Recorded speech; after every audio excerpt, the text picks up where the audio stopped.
Aftershock Part 2 does not pick up exactly where Aftershock Part 1 left off.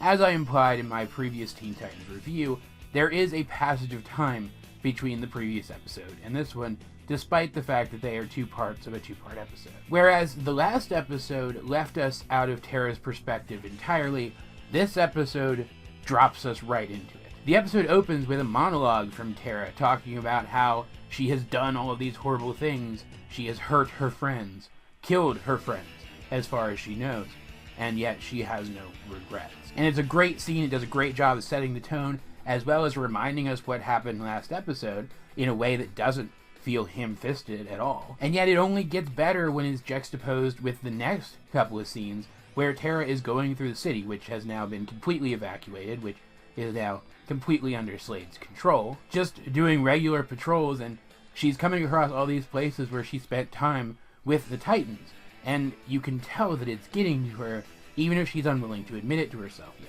But she's still that person who is able to disconnect herself from her current life and move on before she gets hurt, so she's able to relegate this to the back of her mind, reassuring herself that the Titans are gone. It doesn't matter how she feels about them anymore. All that matters now is this. Like, none of that is stated outright, but Tara is characterized well enough that it's pretty clear that that's what's going through her head. But they also do a pretty good job with the animation of showing that she's still conflicted.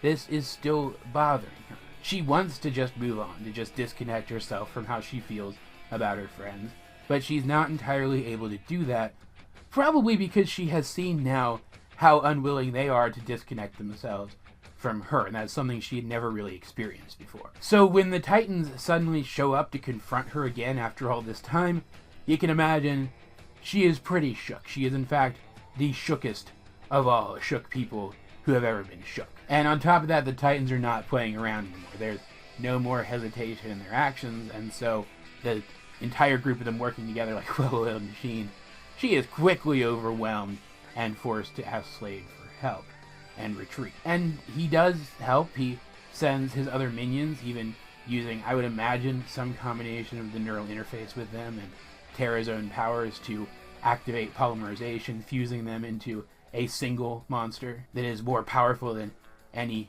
of the three individual monsters that make it up could have possibly become, even going so far as to remold Cinderblock's solid stone body so that it better accommodates its new shape.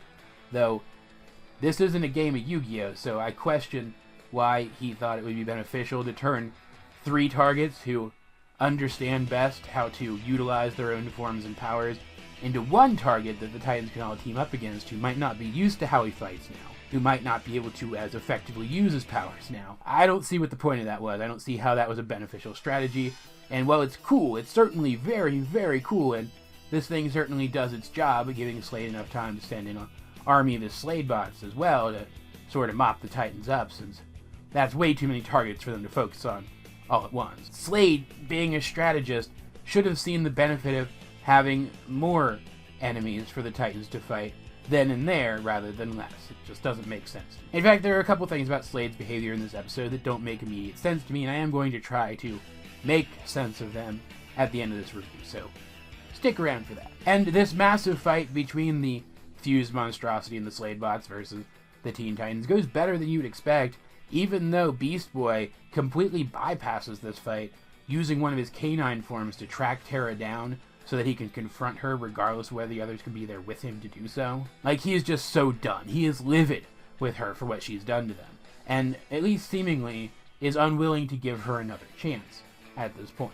So while the other Titans are executing a strategy that they actually had prepared for dealing with such a large group, Beast Boy actually manages to find Slade's hidden lair, making really great use of his various animal forms to do so, proving himself to be far more capable than he tends to come across as in an average episode. But by the time he gets there, he finds Tara completely under Slade's control through the neural interface and being tortured by him for what he perceives as her failure to stand and fight against overwhelming odds.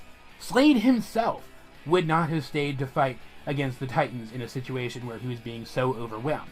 He would have retreated too, and yet he's treating her so badly for doing the same thing, for making the intelligent decision and following in his example. It just really goes to show how twisted and perverted this image of himself that he's created really is. You can tell from the way that he talks to Tara in this episode that he's still trying to create something like the Batman-Robin family dynamic, just between himself and who he sees as an aspiring upcoming supervillain. But he has twisted that so far that he's become rigid and refuses to see that person as anything other than the exact image of such a person that he has built for himself in his mind. And so he ends up pushing Tara away through his actions when he didn't necessarily need to. Like, there's a possibility that if he hadn't treated her this way when she returned to the lair, she wouldn't have done the stuff that she did later that led to his defeat. And as a great contrast to that, the moment that Beast Boy sees Tara in pain, all of that anger,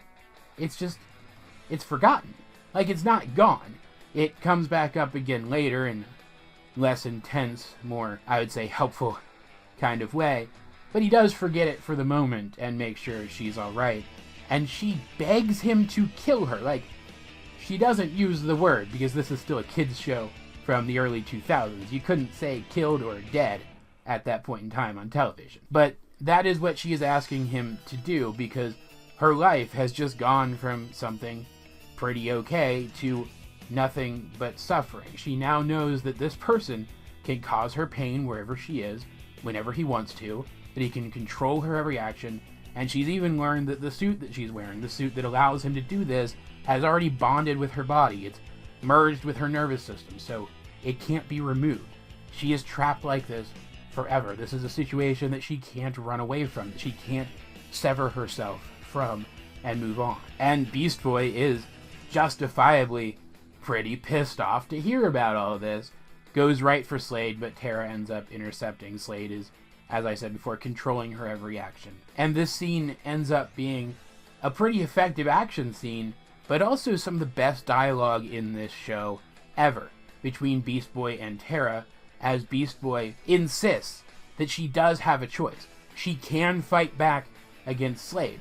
That is a choice that she can make, just like she could have made the choice not to betray her friends. That even if what is happening to her right now is horrible and shouldn't be happening, regardless of what choices she made in the past, she still made the choices that got her here, and it has to be her choice to get herself out of it. And everything from the facial animations to the voice acting here is just perfect, because as this action scene is happening and Beast Boy is getting hurt, Tara is crying and she's begging for him not to be injured. It's just so emotional. It's one of the most tense and raw and emotional scenes of this show, and thankfully I had not forgotten how tense, raw, and emotional it is. It is just as good as I remembered it before I went back to rewatch this episode for this review. And it all culminates with Tara having the opportunity to crush Beast Boy under a giant pointy pillar of stone, only for the other Titans to rush in, telling her flat out that they will end her if she does so. But also at the same time still offering to help her, still making it clear that they are still willing to take her back, to help her through this. And it's at that moment that it sinks in for her that it really is her choice. Yes or no, good or bad. And so she makes that choice, turning on Slade, resisting his control. She has this huge outburst of power which splits the ground open beneath her and knocks Slade into the lava. Or would it be magma at this point? I can never remember what makes those two things different. But unfortunately, this outburst of power has caused her powers to go momentarily out of control, which unfortunately has created a new volcano, which will soon burst through the earth within the city and destroy the entire thing. Which wouldn't be the absolute end of the world, because like I said, we know that the city has been evacuated at this point, but it would still suck, and the Titans could still get hurt by it, I guess. And who knows what other damage the eruption of a brand new volcano could have caused. After all, there is a super volcano in the western United States that we hope it doesn't ever erupt, otherwise it would pretty much destroy the planet. It would kind of suck if this new volcano of Tara's somehow created a chain reaction which set that thing off. But thankfully at this point, Tara is a changed person. She understands the power of choice, and she understands what it means to be a hero, and she wants to redeem herself in the eyes of her friends and in all of the people who she has hurt and inconvenienced by helping Slade to take over the city. And so she says her goodbyes to Beast Boy and then stays behind, using the rest of her power to seal this new volcano before it can even completely form, seemingly transforming herself into a stone statue in the process, which is convenient because it gives the Titans a perfect place to put the monument to her. A small, subtle reminder of the kind of person that she was, as well as, I would imagine, sort of a warning to others not to follow the same path that she took. At least not exactly. She did end up in the right place at the end. It's just all that middle stuff that really sucked. Because while Tara did make some horrible mistakes and hurt a lot of people, at the end she did prove that whatever else she was a hero. Proving Beast Boy and the other Titans right that it's never too late to change. And while it is possible that this is just a Tara statue that Tara created with her powers so that she could once again run away from her problems, I think at this point she had learned not to do that and so wouldn't have done that. I think this really is supposed to be her. Maybe there's something later on in the series which more concretely, pardon the pun, confirms that one way or another, but if there is, I don't remember it. This episode is awesome. Like I said, there is some stuff in Slade's behavior that I don't feel really makes complete sense. I don't really understand what his motivations were for some of the choices that he made. I already tried to explain away the way he treats Tara here, despite the fact that she wasn't really doing anything wrong, like anything that I would have expected him to think of as wrong. But I also don't get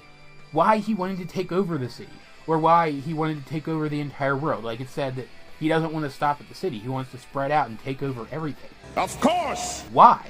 Slade just doesn't strike me as that kind of person. Like, cartoon version of Slade, a little bit more than comic book version of Slade, but neither one of them really strikes me as the world conquest type. My guess would be that this is just writing convenience, that the writers on this show would have been more subtle if they felt like they could have been, but they needed some dynamic visual representation of just how dangerous Slade and Tara's alliance was at this point, so they went this world domination angle when something more subtle would have been more appropriate to the character. And if that's the case, I can forgive it.